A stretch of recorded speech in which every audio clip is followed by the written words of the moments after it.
C'est bon?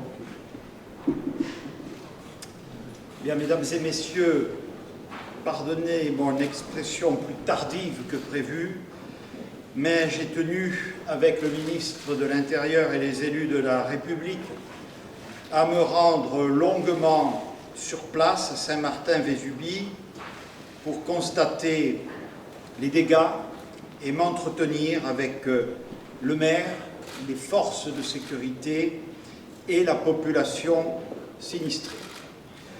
Je suis venu exprimer la solidarité de la nation aux Alpes-Maritimes et à la partie de ce département la plus durement frappée par la tempête Alex, qui a déjà fait, vous le savez, des dégâts en Bretagne où une personne a perdu la vie.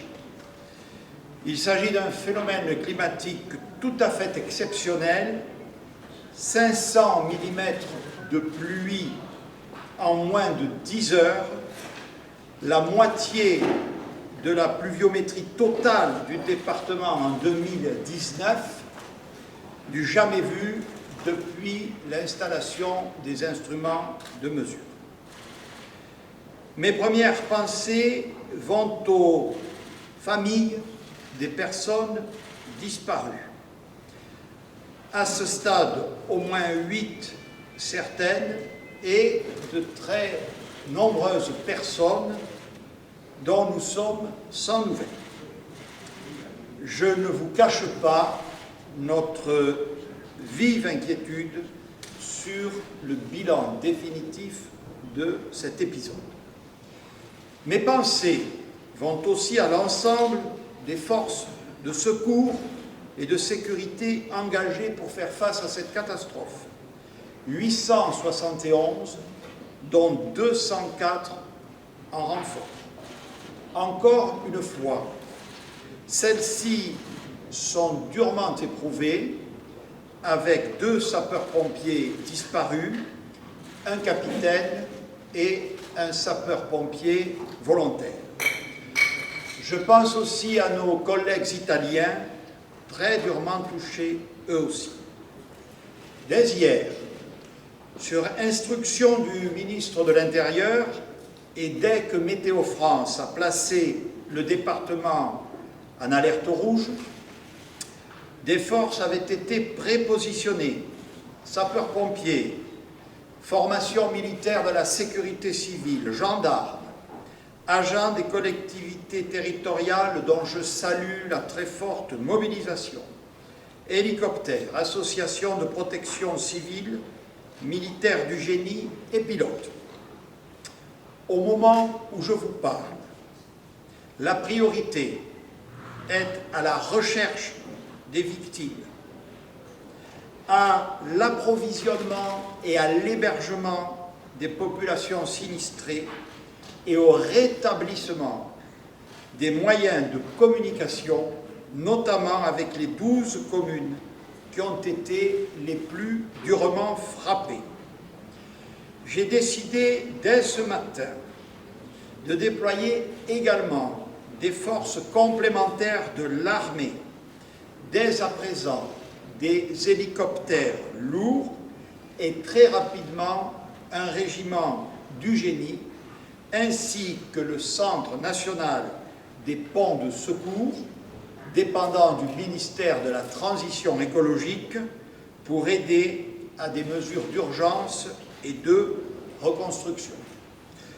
Nous débloquerons également des secours d'extrême urgence pour les familles ayant dû quitter leurs habitations en lien étroit avec les collectivités territoriales. J'ai d'ores et déjà engagé la procédure de catastrophe naturelle afin que le Conseil des ministres, présidé par le Président de la République, puisse la déclarer dès mercredi prochain. Au début de la semaine prochaine, seront également mis en œuvre les dispositifs permettant aux collectivités qui ont subi des dégâts matériels tout à fait impressionnants de bénéficier de la solidarité de l'État. Une conférence de presse va être organisée dans quelques minutes sous l'égide du préfet des Alpes-Maritimes et du procureur de la République avec les élus pour vous apporter le maximum d'informations et répondre à toutes vos questions. Je dois vous dire que j'ai été particulièrement impressionné par ce que j'ai vu aujourd'hui. Je renouvelle ma compassion aux sinistrés et aux victimes et assure tous les habitants de ce territoire de la détermination de l'État à déployer tous les moyens que la situation présente exige. Je vous remercie.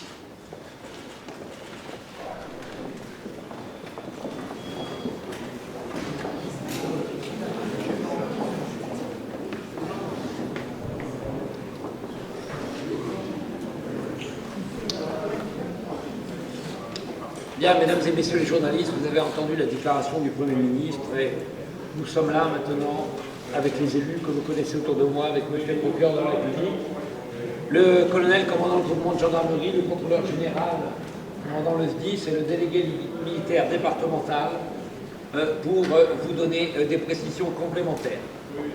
Vous l'avez compris, c'est un événement d'une extrême gravité qui s'est déroulé dans notre département durant les dernières heures. Vous l'avez compris aussi, le bilan, il n'est pas encore établi définitivement et nous sommes inquiets. Il y a une douzaine de communes qui ont été très fortement impactées par ces précipitations importantes, du jamais vu, et les élus qui sont autour de moi pourront témoigner de ce qui a pu se passer sur ces trois vallées, de la Vésubie, de la Roya, de la Tinée, où des populations ont été frappées par ce qui a été appelé bombe météorologique par certains d'entre vous. Oui, il est tombé très rapidement des quantités d'eau très importantes. Oui, le département avait été placé en vigilance rouge et oui, toutes les dispositions préventives des services des collectivités qui avaient toutes été amenés à activer leurs plans communaux de sauvegarde. De l'État, puisque, souvenez-vous, dès le jeudi soir, nous avons pris des dispositions en liaison avec les élus pour interdire un certain nombre d'activités sur le territoire de notre département, afin d'éviter d'avoir des impliqués en grand nombre le lendemain, puisque cette vigilance météo qui nous était annoncée, rouge pour des pluies, inondations, rouge pour des orages, des vents violents et un phénomène vague submersion qui nous faisait craindre et qui nous a fait craindre le pire. La journée d'hier a été très difficile, vous l'avez compris, puisque un certain nombre de nos réseaux de communication ont été détruits. Un certain nombre de voies de circulation ont également été anéanties. Des ponts sont partis à l'eau, des maisons ont été emportées, et c'est pour cela que c'est avec la plus grande prudence que les chiffres qui ont été donnés concernant le bilan humain, qui est celui qui nous préoccupe en priorité, doivent être pris avec prudence. Au moment où je vous parle, des hommes et des femmes de la gendarmerie nationale, des sapeurs-pompiers du SDIS, des services techniques des collectivités, de nos agents de force 06, des militaires, sont sur le terrain pour essayer de voir là où nous avons eu des disparitions, des effacements, de véritables effacements de maisons, de voir si on retrouve des personnes isolées, des personnes en danger, et ainsi pouvoir procéder aux évacuations.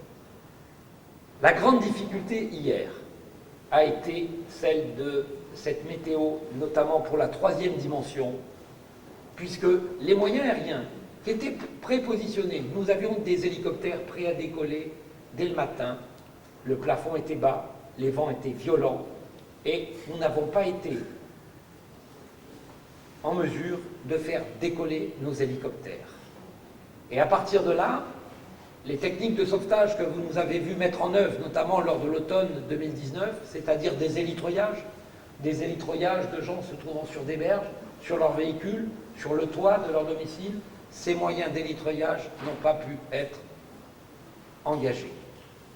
D'où la difficulté de ces opérations de secours, des opérations de secours inédites, dans un milieu montagneux, avec un relief exigeant et des fragilités que vous connaissez, puisque oui, il y a eu des éboulements, oui, il y a eu des affaissements, oui, il y a eu des longs tronçons de route qui ont disparu, et oui, il y a eu des coulées de boue. Aujourd'hui, nous sommes dans des priorités qui concernent le contact avec les 12 communes les plus touchées qui ont été identifiées: Breil-sur-Roya, Fanton, Labrie, Sorges, Tende, Malaucène, Villars-sur-Var, Pierrefeu, Roquebilliard, Saint-Martin-de-Vésubie, la Bolène-Vésubie et Ilons, qui sont les communes pour lesquelles nous sommes maintenant dans une priorité qui est celle de rétablir des communications audio, puisque les réseaux de téléphonie mobile ont disparu, et donc nous orientons notre action vers la mise à disposition de moyens satellitaires d'ici la fin de journée. Des moyens satellitaires qui doivent permettre aux communes, aux maires, de pouvoir avoir des liaisons avec notre poste de commandement et de pouvoir permettre aussi aux familles et aux personnes qui voudraient donner des nouvelles à ceux qui, ici ou ailleurs, sont inquiets et légitimement inquiets, n'ayant pas de nouvelles. Donc ces moyens satellitaires doivent être mis en place de manière prioritaire. Tout comme dans la journée et avec les moyens militaires, les hélicoptères lourds dont vous a parlé le Premier ministre, nous nous sommes lancés aussi dans des opérations de ravitaillement en eau potable, puisque nous avons un certain nombre de réseaux d'alimentation qui ont été coupés, et également des vivres sont acheminés. Voilà ce que je peux vous dire globalement, avant de céder la parole aux élus, puis aux services spécialisés, Monsieur le procureur, et afin que nous puissions répondre à vos questions. Monsieur le Président.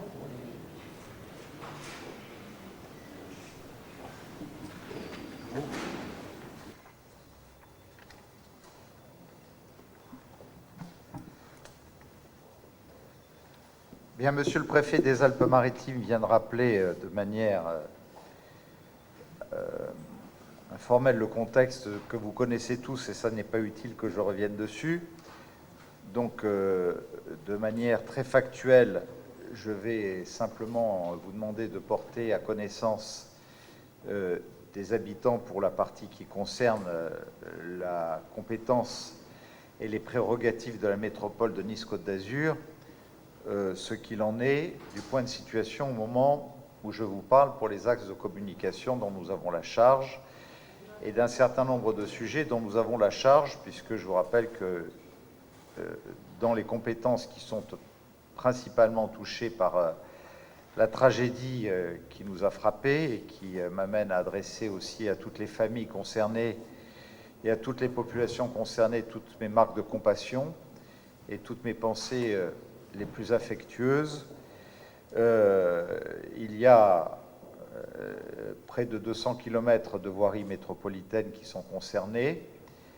Il y a les réseaux d'eau potable et il y a les réseaux d'assainissement qui sont les éléments fondamentaux, et ensuite de manière indirecte vous avez tous ceux qui par voie de conséquence relèvent de certains opérateurs. Je pense à EDF, je pense à Engie notamment, et je pense à Enedis, et je pense aussi à Orange Télécom, pour ce qui est des communications, sachant que, en ce qui nous concerne, notre appréciation du vécu et de ce que nous partageons depuis hier, et plus encore depuis ce matin, en allant au contact des populations, le sentiment le plus dramatique pour ces populations, c'est d'être coupé de toute communication.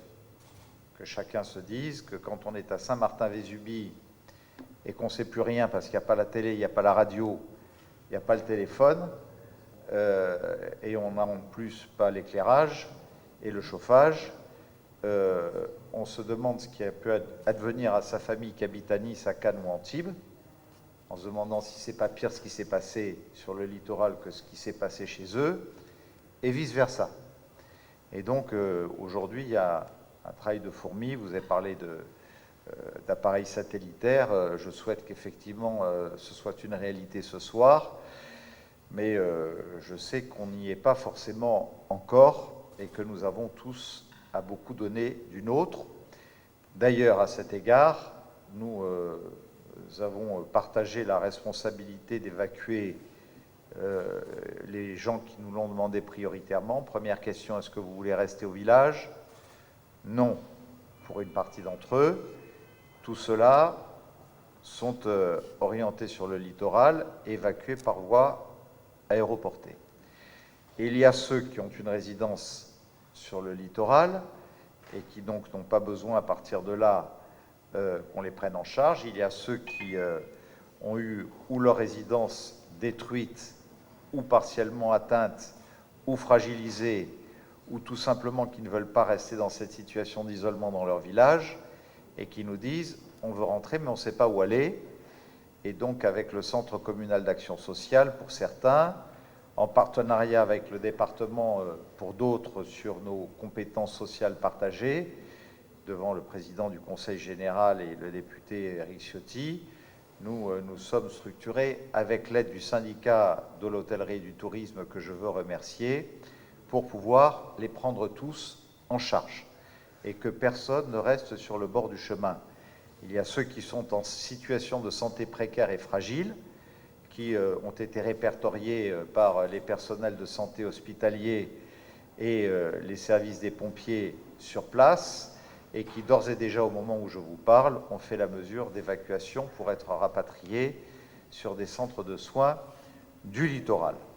Pour les accès routiers, l'accès à Roquebillière par le col de Turigny et la Bolène-Vésubie est en cours de rétablissement et demain matin devrait être opérationnel. Nous le confirmerons par des communications que nous vous adresserons un peu plus tard dans la soirée. Pour Belvédère, naturellement, aujourd'hui, l'accès se fait normalement. L'accès à l'Antos qui est accessible par le col Saint-Roch, mais ça n'est pas la voie la plus simple et la plus facile. Utel est accessible par la route métropolitaine 19 par Duranus. Saint-Martin-Vésubie est totalement inaccessible et risque de l'être durablement. Pour ce soir, les services mettent tout en œuvre pour dégager une piste sur un place pour les secours, uniquement pour les secours, parce que pour d'autres, ce serait un risque que de les faire accéder par là. Notre objectif à court terme est de rétablir l'accès Isola 2000 et Saint-Étienne-de-Tinée pour les secours uniquement dans la journée de demain. Nous remettons à double sens la 6202 entre les carrefours Tinée et Plan du Var dès ce soir, et nous rouvrons d'ici demain soir la totalité de la métropolitaine 6202 bis. Nous veillons à faire de la distribution d'urgence pour tous ceux qui souhaitent rester dans leur village, et donc depuis cet après-midi, nous acheminons les réserves en eau nécessaires. La régie des eaux d'Azur est en train de se mettre en situation de distribuer des bouteilles pour 6000 personnes par jour sur l'ensemble des villages, puisque nous n'avons plus de réseau d'eau potable. Les stations de distribution d'eau potable ont été pour la plupart dans la Haute-Vésubie emportées par les eaux. Les stations d'épuration Saint-Laurent-du-Var, qui collectent une grande part du lit mineur du Var, est remise en fonction. Et pour l'électricité, nous nous associons aux mesures qu'a annoncées le Premier ministre tout à l'heure pour, selon les gabarits de gros format ou de petit format, essayer d'adapter à la demande l'alimentation d'électricité partout où les réseaux ne le permettraient pas. Donc voilà ce que je voulais vous dire pour la situation de cette partie du haut pays de la métropole de Nice-Côte d'Azur. Naturellement, il y a une dimension humaine qui est extrêmement forte. Nous l'accompagnons avec des psychologues et nous affectons un psychologue par commune qui est aujourd'hui sinistré. Et nous avons ressenti un grand besoin d'une part de la population d'être accompagnée aussi dans cette dimension-là. Et nous allons attendre avec impatience, je l'espère dans les heures qui viennent, les moyens qui sont annoncés par le Premier ministre. Je dis clairement, les réseaux routiers qui ont été emportés représentent sans doute plus d'une centaine de millions d'euros. Et chacun peut comprendre que ça représente plus d'une année de suppression de dotation de l'État sur une année de financement du budget route.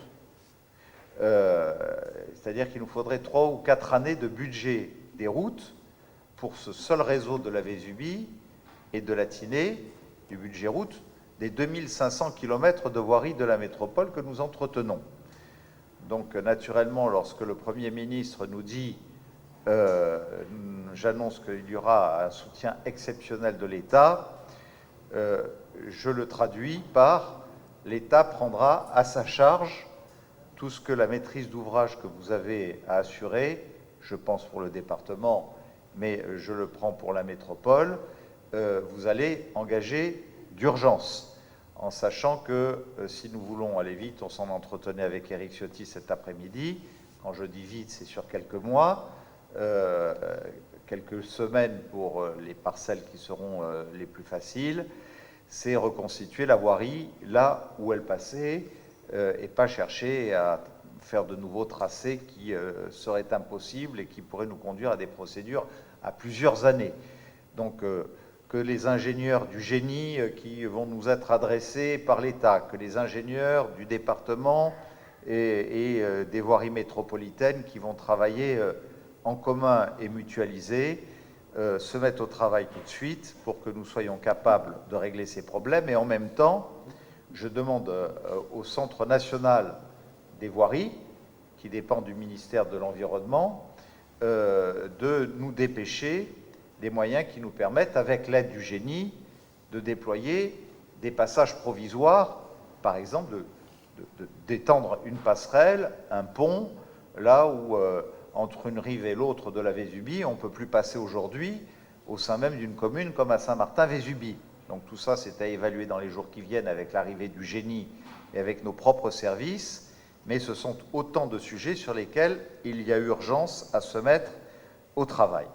Voilà pour ce que j'avais à dire de ce sujet. Je me réjouis naturellement que le Premier ministre prenne, et vraiment je le remercie d'aller si vite, les mesures de catastrophe naturelle que nous demandons en soutien aux maires qui en feront la demande. En tant que maire de Nice, j'en fais la demande d'ailleurs, non pas parce que des quartiers de Nice ont été touchés, aucun d'entre eux ne l'a été, mais parce que, avec les vagues submersibles, l'ensemble des plages qui avaient fait des investissements importants au moment de renouvellement de notre DSP ont la nécessité de pouvoir faire jouer leurs assurances pour être en état de reprendre leurs activités le plus rapidement possible. Ce qui m'amène à terminer ce propos par la partie, je dirais, périurbaine et urbaine de la métropole de Nice-Côte d'Azur. Pour la deuxième année consécutive, après 2019, le département des Alpes-Maritimes a connu un épisode méditerranéen orageux et nous pouvons imaginer que dans les années à venir, avec le réchauffement climatique, les canicules en plein été, les épisodes orageux méditerranéens seront de plus en plus nombreux. Ça fait maintenant 15 ans que nous avons engagé des centaines de millions d'euros pour sécuriser et nous mettre aux normes par rapport au PPR qui avait été fixé dans le bassin du Var. 15 ans que j'ai fait classer en tant que ministre de l'Aménagement du Territoire en opération d'intérêt national l'ensemble de la basse vallée du Var depuis l'aéroport jusqu'au bec de l'Estéron. La première grande opération avait été l'aménagement de la 6202 bis qui aujourd'hui, grâce à cette réalisation et cet endiguement, avait déjà protégé 30% de ce lit. Ensuite, conjointement, le département et la métropole avaient accompagné un PAPI 1, un PAPI 2, nous sommes rentrés dans un PAPI 3. Aujourd'hui, à 80%, la vallée du Var est sécurisée pour ses activités industrielles, pour l'ensemble de ses activités agricoles et pour ses activités de vie, de logement, de protection de ces communes dans leur ensemble. Et donc, pour la deuxième année consécutive, même si naturellement je ne peux pas présumer de ce que nous apportera comme lot de difficultés l'avenir, avec 3300 mètres cubes secondes qui a été le niveau le plus élevé enregistré hier, alors que le niveau le plus élevé que nous ayons connu des 50 ou 60 dernières années remonte à 1994 avec 3800 mètres cubes minutes, eh bien, nous avons vu que notre dispositif,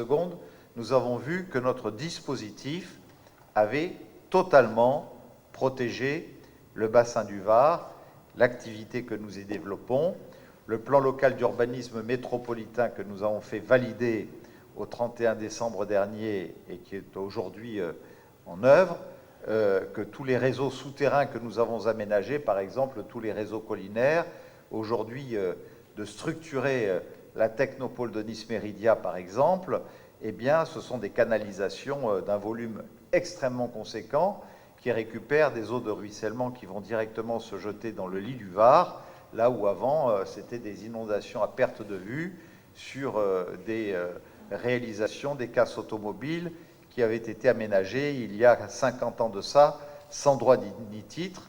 Donc d'avoir pu structurer aujourd'hui ce bassin du Var, eh bien, pour qu'on ne mélange pas les genres entre ce que nous avons connu, qui est tout à fait exceptionnel, comme l'a rappelé le Premier ministre et comme l'a rappelé le préfet des Alpes-Maritimes à l'instant, dans la montagne des Alpes-Maritimes, et la manière dont nous travaillons intelligemment avec l'ensemble des maires pour protéger l'ensemble de nos populations sur les zones urbaines et périurbaines du littoral, sur la partie de la métropole Nice-Côte d'Azur, en tout cas, a démontré, pour le premier épisode de cette importance depuis 1994, toute son efficience.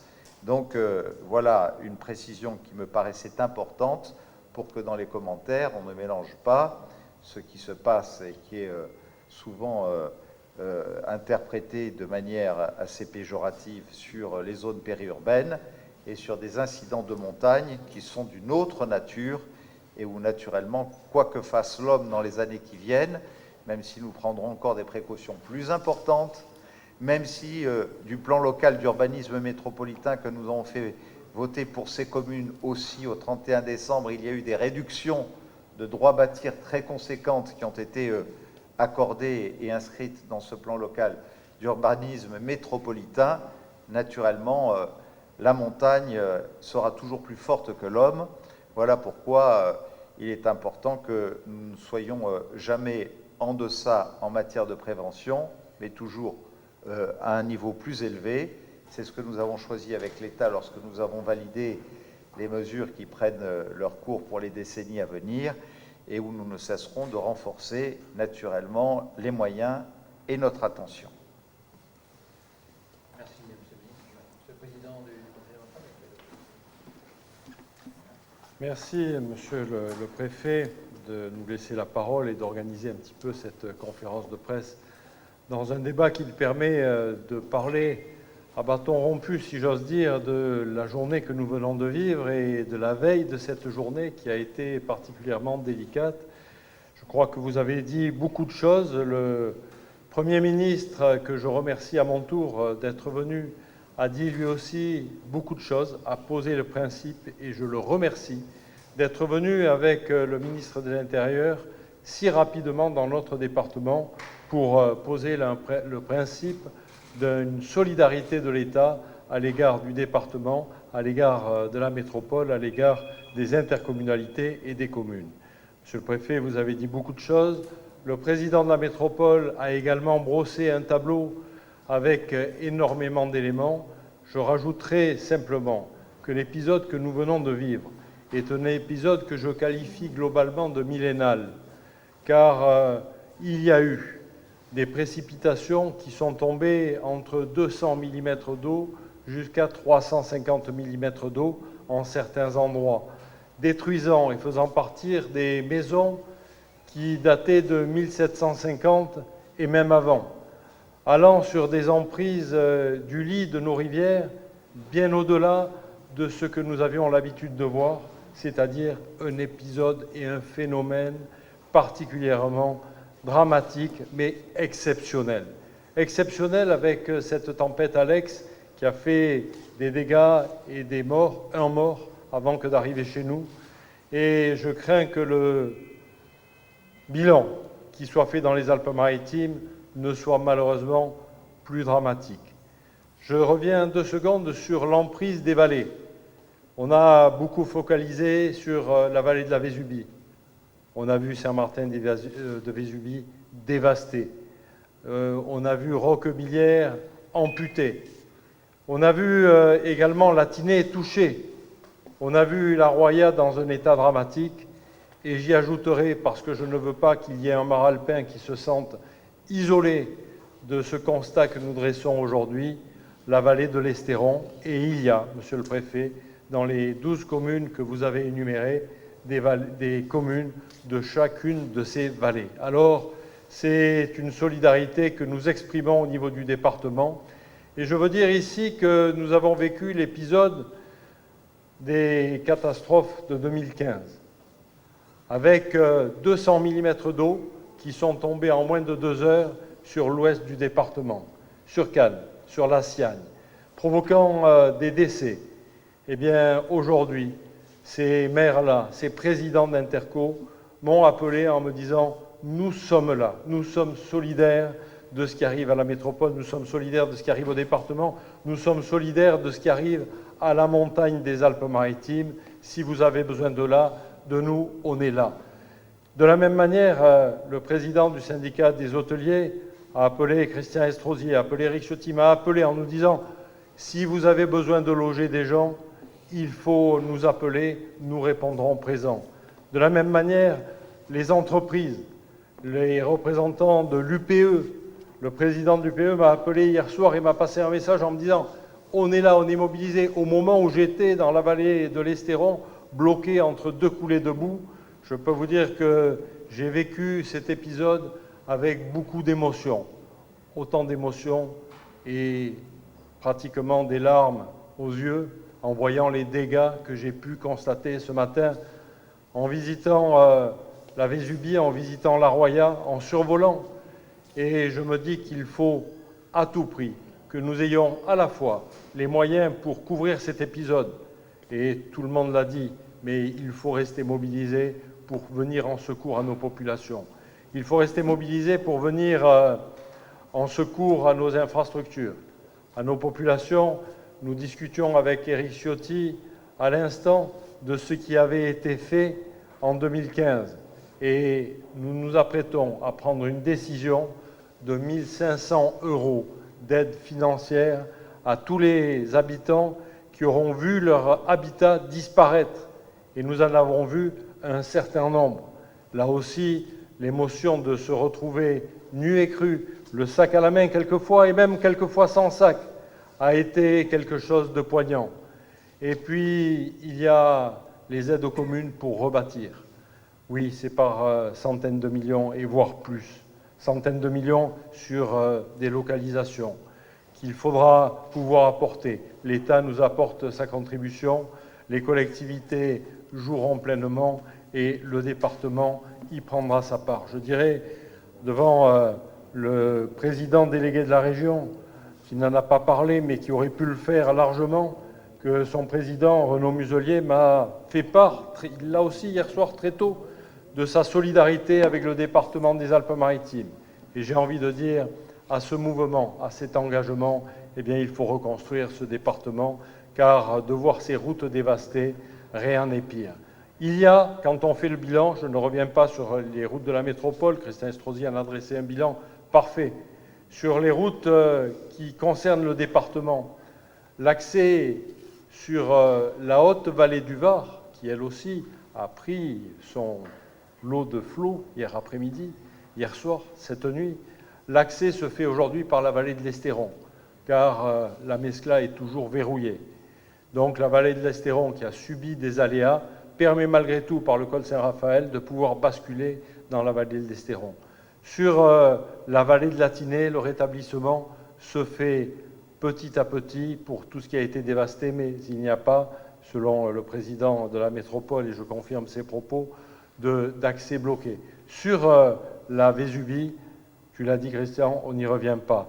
Sur la Roya, on voit Tende qui est complètement isolé, y compris par le retour transalpin. Le col de Tende aujourd'hui ne permet pas le retour sur Tende. Il y a cette commune de Breil-sur-Roya qui est particulièrement touchée, dévastée, avec des flots qui sont montés à des hauteurs jamais attendues. Le maire que j'ai eu hier soir était en larmes en voyant les dégâts que sa commune subissait, que ses infrastructures subissaient. J'étais dans la Roya il y a 2 jours de cela et j'ai vu le magnifique lac qui bordait les bords de la Roya complètement disparu ce matin sous les eaux, avec des dégâts considérables. Une Roya, là aussi, qui a été totalement meurtrie. Il faudra donc réparer tout cela. Réparer tout cela, c'est remettre, après avoir apporté le soutien aux populations, ce que nous faisons avec le conseil départemental, au travers de nos maisons des solidarités du département, au travers de nos MDD. Nous avons appelé systématiquement chacun des maires pour nous mettre à disposition pour essayer de traiter la situation au cas par cas. Il y aura la reconstruction. Et la reconstruction, là aussi, le président de la métropole l'a dit, ça passe par l'énergie, l'électricité, ça passe par le rétablissement de l'eau, ça passe par le rétablissement de la fibre. Ce que nous avons construit avec le schéma départemental d'aménagement du numérique et le développement du très haut débit est tout parti à l'eau, en des ruptures avec de la fibre optique qui a été cassée un peu partout. Et je dirais que tout cela est à reconstruire et à rebâtir. Et puis, il y a aussi, pour prévoir l'avenir, et comme je ne veux pas être trop long, et j'ai le sentiment déjà de l'avoir été un peu, de vous dire que ce qui a été bâti au niveau des papilles, Christian Estrosi l'a évoqué, je pense qu'Éric Ciotti va l'évoquer aussi parce qu'il a été la cheville ouvrière de cette affaire-là. Et Éric Ciotti était président du département quand, en 2015, après le déluge que nous avons eu, il a proposé avec le conseil départemental de construire ce syndicat que l'on appelle le SMIAGE aujourd'hui, qui est bien connu sous ce nom-là, pour faire de la prévention, pour faire de la réparation des digues. Oui, ça a permis de faire tenir les digues du bord du Var, là où 3300 mètres cubes ont été constatés hier. Il y a eu les bords de la zone industrielle de Carros, il y a eu les bords aux côtés de Castagné, plus de 30 millions d'euros engagés sur la vallée du Var, jusque très haut, puisque Puget-Théniers et Guillaume en ont fait partie. Eh bien, ce travail de prévention, je pense qu'il faut le continuer. Et je veux remercier le président de la métropole, les présidents des communautés d'agglomération qui ont fait confiance au président du département et qui continuent à leur faire confiance pour construire cette prévention. C'est cette prévention-là qui a probablement rendu le bilan moins mauvais que ce qu'il est aujourd'hui. Et quand je dis moins mauvais, c'est que j'ai encore présent au cœur le nombre de gens qui sont annoncés disparus, que l'on recherche, et le nombre impressionnant de maisons qui ont disparu. Allez, le travail est devant nous pour les jours à venir.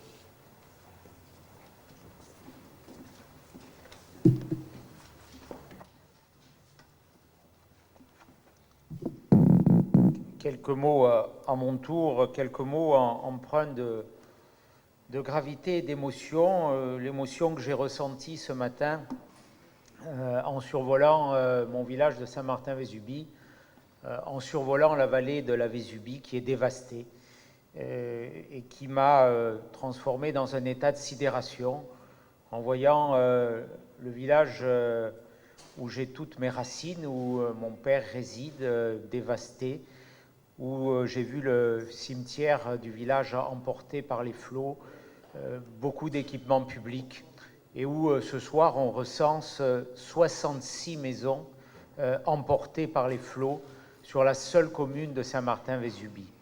Une émotion intense en voyant cet après-midi, aux côtés de Monsieur le Premier ministre et du ministre de l'Intérieur, la détresse des habitants de ces communes. Nous étions à Saint-Martin-Vésubie, mais cette détresse, nous la mesurons, et j'ai eu beaucoup de maires de ces territoires depuis cette nuit, depuis hier soir, une détresse profonde, une angoisse, une inquiétude en guettant les bulletins météorologiques que l'épisode ne se poursuive pas. Il y a des maisons qui sont en équilibre. Il y a la brigade de gendarmerie de Saint-Martin-Vésubie qui a été emportée. C'est un symbole de ce phénomène. Il y a des maisons qui datent d'avant la guerre de 1914, alors que Saint-Martin-Vésubie était le lieu privilégié de villégiature des Niçois, qui ont été détruites. Donc nous sommes dans une situation d'une violence inédite. Je pensais ce matin, en rejoignant par hélicoptère avec le colonel Olivier Riquier du SDIS, et en faisant les premiers repérages vers 8 heures du matin, que c'était le barrage du Boréon qui avait cédé, tellement il y avait un sillon qui creuse quelquefois jusqu'à 15 mètres de haut, et on l'a vu cet après-midi, la vallée. Et nous nous sommes rendus jusqu'au Boréon. Le barrage n'a pas cédé, il est plein, et on voit qu'en aval de ce barrage, il y a les mêmes dégâts, les mêmes sillons, les mêmes fractures dans la montagne.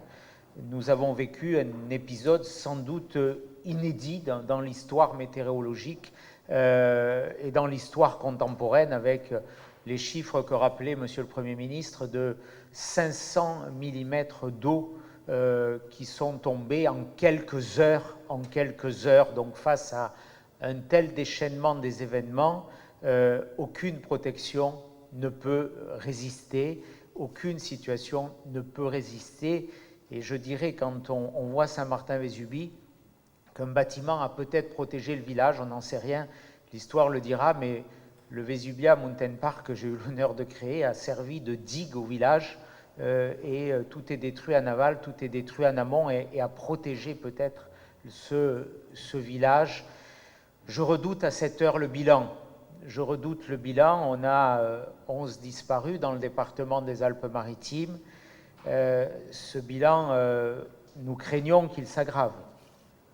Tout à l'heure, les sapeurs-pompiers nous indiquaient que 40 personnes supplémentaires à Saint-Martin ont recherché, non pas qu'elles s'aient disparu, mais que leur famille avait n'était plus en lien. Alors il n'y a pas de réseau téléphonique, il n'y a pas de lien téléphonique, donc naturellement, bien sûr, nous espérons que ces personnes vont réapparaître. On a eu cette nuit ce traumatisme avec l'adjudant-chef de la brigade, le commandant de brigade de Saint-Martin-Vésubie, que l'on craignait, monsieur le préfet. On a vécu cette nuit ensemble, que l'on redoutait avoir été emporté. Et puis, il était à la mairie de Saint-Martin-Vésubie. Donc, on espère de bonnes surprises, mais on peut, hélas, aussi redouter de très mauvaises surprises quand on voit cette dévastation. Et c'est aussi le cas. Le président Ginesy était, lui, dans la vallée de la Roya ce matin.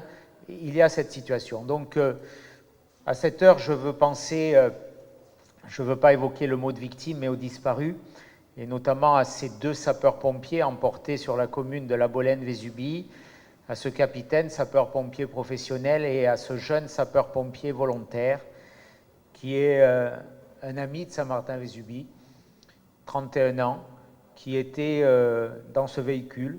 Je pense à ce pompier qui tout à l'heure m'est tombé dans les bras à Saint-Martin parce qu'à la dernière seconde, il a changé de véhicule. Et c'est lui qui devait être dans celui qui a été emporté. Donc il y a ces drames, il y a ces traumatismes. L'heure est au secours, l'heure est encore au secours et à la réparation, parce qu'il faut que la vie reprenne, il faut qu'il y ait une continuité territoriale, il faut qu'il y ait de l'eau. Et merci à toutes les collectivités, à la métropole en charge des réseaux sur ce territoire, d'avoir immédiatement, Monsieur le Président, et Christian Estrosi a été parfaitement mobilisé, réactif à tous les instants. Il faut qu'il y ait de l'alimentation. On a des villages totalement enclavés. Venançon est totalement enclavé. Saint-Martin-Vésubie est totalement enclavé. La Haute-Roya est totalement enclavée. D'autres peuvent être au péril d'un parcours très long et très périlleux, rejointes par voie terrestre. C'est le cas de Roquebillière, de la Bolène, de Belvédère, d'Utel, par des circuits un peu tortueux dans la vallée de la Vésubie. C'est le cas de Breil-sur-Roya, et on a eu le maire de Breil aussi, qui est un de nos collaborateurs, avec Charles Ginesi au département, où il y a un terrible traumatisme, mais il y a des communes enclavées. Et pour ces communes enclavées, elles n'ont à cette heure ni réseau téléphonique, ni réseau électrique, ni eau, ni assainissement, et donc ni alimentation, puisque naturellement, bon, il y a des réserves pour la journée, enfin peut-être pour d'autres qui en avaient pourvu, mais les commerces devront être alimentés très vite. Donc on organise, et merci à l'État, et je veux remercier Monsieur le Préfet. D'abord, je veux le remercier pour son anticipation. Il a été critiqué jeudi soir, c'est la mode dans notre pays, on critique toujours tout le monde, mais il y a tellement de théories aujourd'hui de gens qui savent tout. Il a été critiqué parce qu'il a pris la décision de fermer les écoles, tous les établissements scolaires en fonction du plan rouge.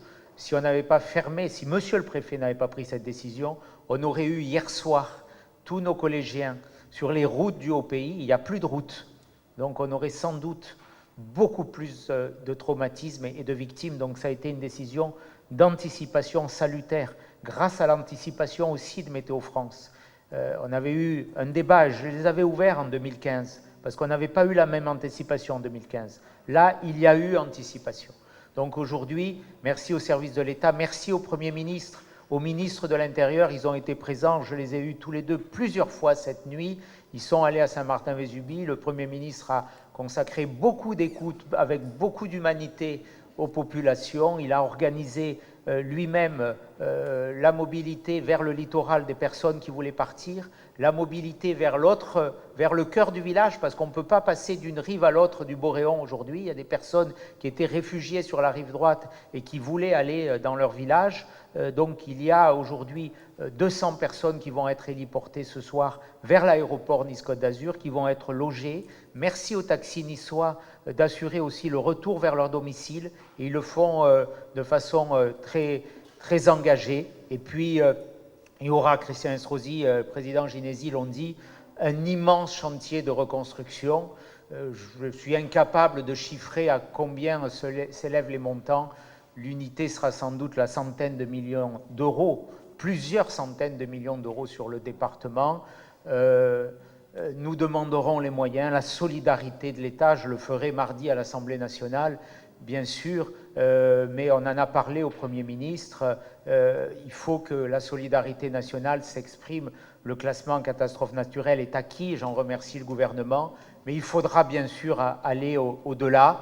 Merci également au service de l'Agence régionale de santé, monsieur le directeur général Philippe de Mester. On a bien sûr des inquiétudes pour nos EHPAD. Peut-être des transferts devront être opérés si les conditions électriques demeurent si défaillantes. Voilà, on est tous mobilisés là-dessus. C'est une chaîne de solidarité, d'engagement, de secours qui doit être là. On a des moyens sur le terrain, ceux de l'État, ceux des collectivités, et ils doivent tous être consacrés et concentrés au service de nos populations.